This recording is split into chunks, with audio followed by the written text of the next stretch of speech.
final concluding. I'll come to the conclusion. Yeah, sir. So this is again the quality of life about the combination. Again, it showed that the quality of life is good with premixed insulin. And at least the last slide, switching from basal insulin to premix is a viable alternative to adding prandial insulin, simpler than basal bolus, and suitable for patients unwilling or unable to manage the complexity of the insulin. And these are all the recommendations by the world bodies. The ADA, the IDF, and our own RSSDI says that if basal insulin is alone is not enough to achieve A1C target, you can always go for premixed insulin. I think this is the last slide. Thank you. Summary: patient-related advantages, simple to understand, no complex carb counting and isolated, 1 point pen for both basal and prandial insulin, fewer injections and less frequent intensification. So there are also certain physician-related advantages. Thank you very much. Thank you, Professor Sir, thank you, Dr. Madhavan, sir. Thank you very much for explaining vividly, sir. Thank you very much. Yeah, we can move on to the next topic, sir. I call upon the next speaker, Dr. Arun Kedia, who will speak on diabetes and bone health. Welcome, sir. Good afternoon to everyone. This is my first visit to Tamil Nadu, and I express my gratitude to all the organizers for having me here. So since morning we've been hearing on various aspects of diabetes, right from weight control, then we talked on lipid control, we talked on management of sleep, and now in the next few minutes I would discuss on management of bone disease, especially the rising osteopenia and osteoporosis in patients of type 2 diabetes. Can I have my slides? So bone health is one of the neglected aspects of diabetes. The reason is that despite knowing that there is definite skeletal fragility in diabetes, it is a very poorly understood phenomena. And the major problem is that we still do not have ways of proper assessment of skeletal fragility in our patients. So if you see the epidemiology or the availability of DEXA machines, which are the primary requirement for assessment of bone disease, in India, if you see the average, we have one machine for almost 10 million population. So it's almost not available for majority of the population. And more so, there are pitfalls in BMD assessment in patients of diabetes, which I'll come to my talk.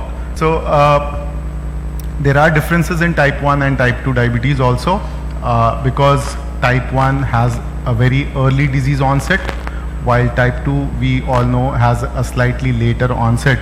But then the target for both hyperglycemia is the bones, and that is where we need to understand how we assess skeletal fragility in patients of diabetes and what can be done to prevent them.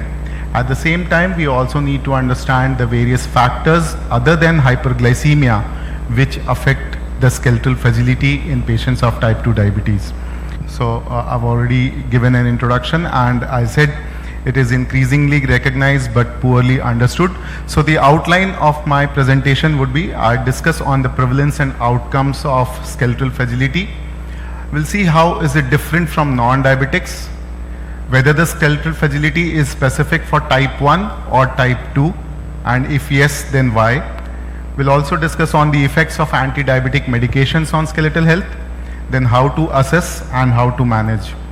So if you see the pathophysiology of skeletal fragility or any fracture in our patients, we either have to have a decreased bone mineral density or a decreased bone quality, and the third contributing factor would be a frequent fall.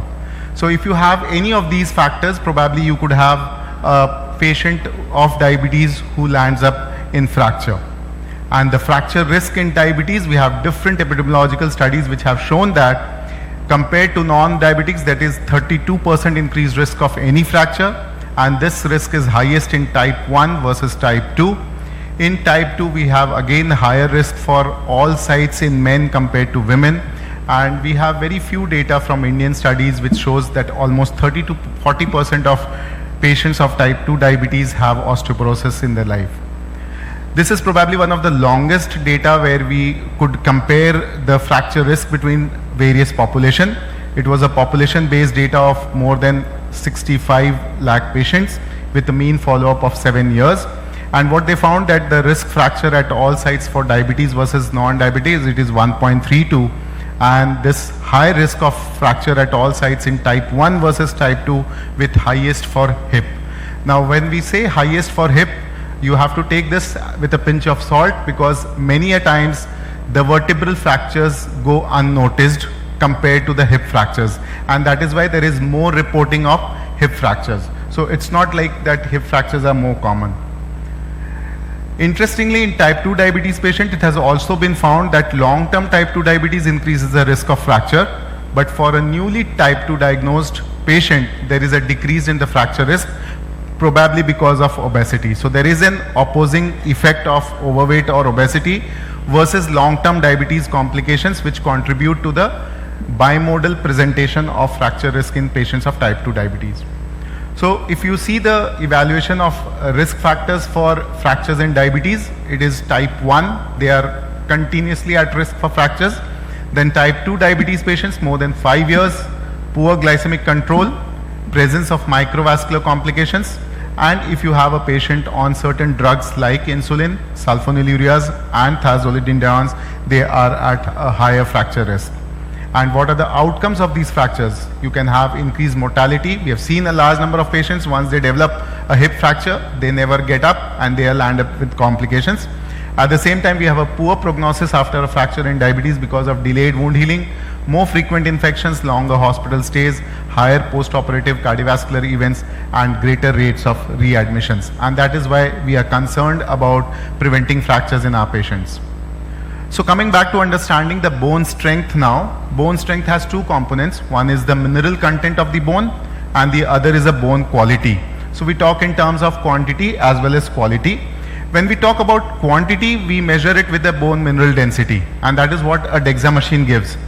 But just remember that only 70% of the variability in bone strength is determined by BMD, which clearly makes you understand that not everything can be calculated with the help of BMD, and that is where we underestimate the risk of the, fractures in type 2 diabetes patients, because there the problem is not bone mineral density, but it is the bone quality. So we need to address both bone quality as well as bone mineral